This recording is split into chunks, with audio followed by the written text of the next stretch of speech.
I traveled from one end to the other, all across this sun-drenched land. Been through airports and train stations, hoping just to hold your hand. I was lonely, ever lonely, I thought I... Hello everyone, it's autumn and you know what that means. That means Halloween's almost here. And so today I'm going to be making a candy corn hat. And my friends at allfreecrochet.com are going to help you celebrate your Halloween with great creative crochet projects. For this project I'm using worsted weight yarn in orange and yellow and white. And if you don't remember what candy corn looks like, there's lots of clip art on the internet where you can look at it, or just go to your store and get some. I like to design all kinds of arts and crafts. My name is Fame Harper and I have an Etsy shop called Pable Wiggins, so I hope you get a chance to go look at the other things I've made. I crochet, but I also knit, paint, do mixed media, make gourd art, and all kinds of things, so hope you look at all my videos. For this project you also need a size H crochet hook, a ruler, and some scissors. This requires you to know a few things. You need to know how to make a slip knot, and that's a slip knot. You need to know how to chain stitch, do single crochet, and increase and decrease. First chain 3,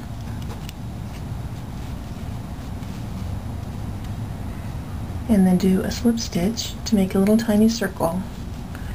This hat is basically cone shaped, although it's a shrug hat, shrug cap, or a bag cap if you will. It starts out like a cone. So now I'm going to chain 1, and then I'm going to do 2 single crochets in each stitch.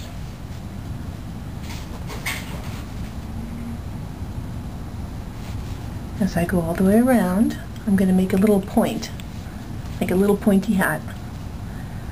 You might want to also use a stitch marker or a safety pin to keep track of your rounds.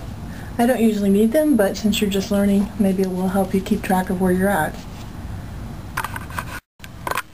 Here's one I already started, so you can see what this is going to look like. So basically you keep adding, every 6 or 8 stitches, throw in an increase so it starts making a cone shape.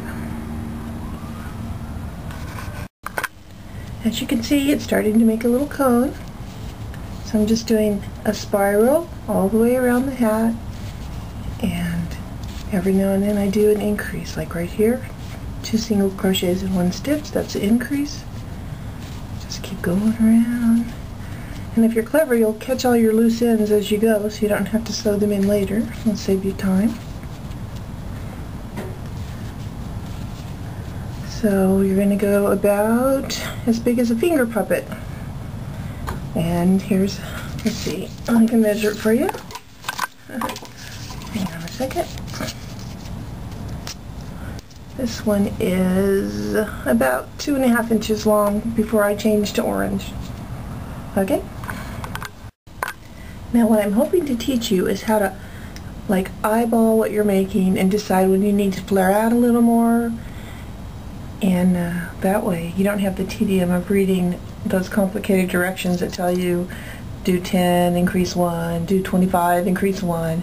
If you can see and visualize where you want the shape to go, like this is going to flare out, the orange part, then I'll know that I need to do a lot more increases to get that shape. And now my poor little white is all gone. This was just a scrap, so I'm going to go ahead and switch to orange. You can make your white piece a little bit longer if you want. If you look at the candy corn from the store, it varies too, so make it to suit you. Okay, do a color change to orange. Now on the row I do the color change, I won't do any increases because I'm trying to cover the ends, and that's enough work. So we're going to go around. So keep going until your orange looks like this.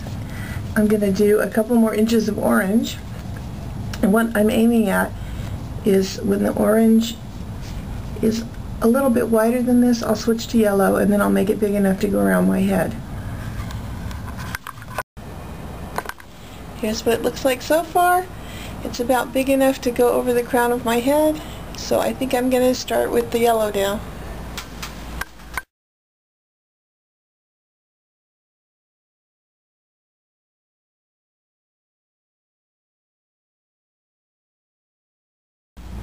So the orange part is about 6 inches. The crown of my head is 23 inches, and I believe the average hat size for an adult is 22 inches. So if you're in that ballpark, it should fit whoever you're making it for. Alright, here we go. And got the yellow, got the orange. I'm going to go ahead and go to the end of the orange. When I get to the part that goes like the hat band part, I'm going to try it on and make sure I'm getting it the right size. Alright, here's the ends. We're going to change colors to yellow. Alright. And still in single crochet.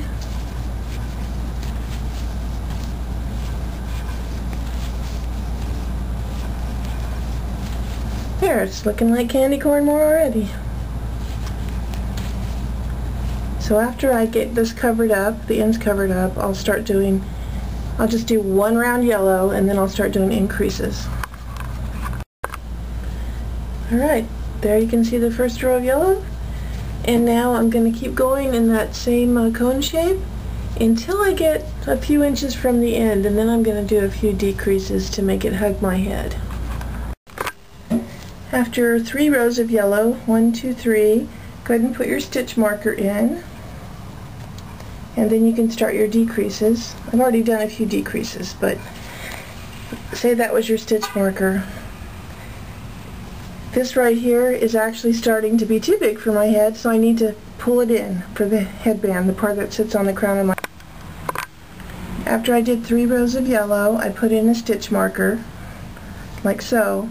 Then I'm going to start doing decreases because this is actually too big for my head now, and I need to pull it in where it fits around the crown of my head.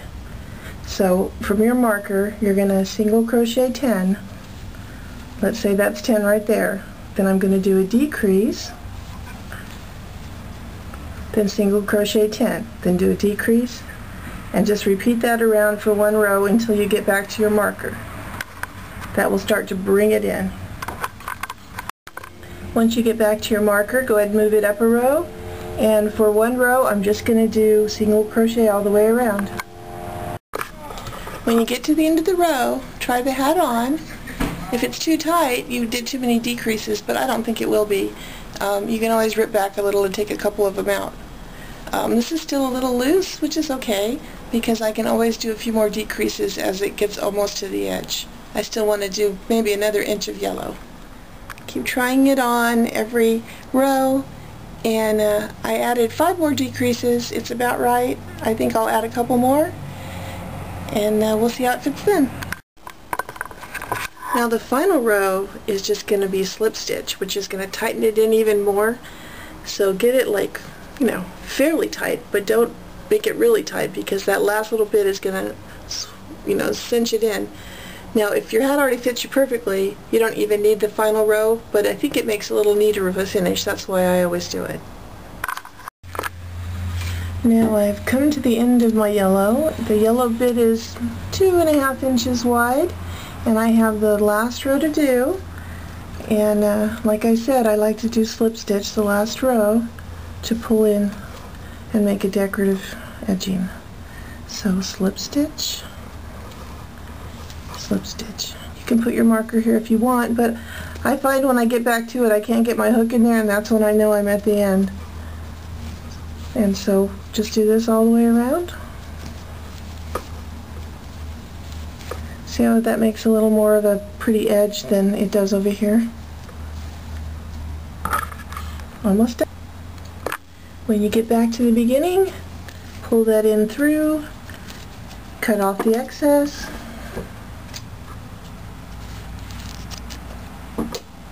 pull it snug, and then weave in all your ends, and you are done. Well, there you have it. A candy corn hat. Or you can always wear it this way if you want. But I like it back. Happy Halloween. Toodles. I traveled from one end to the other, all across this sun-drenched land. Been through airports and train stations, hoping just to hold your hand.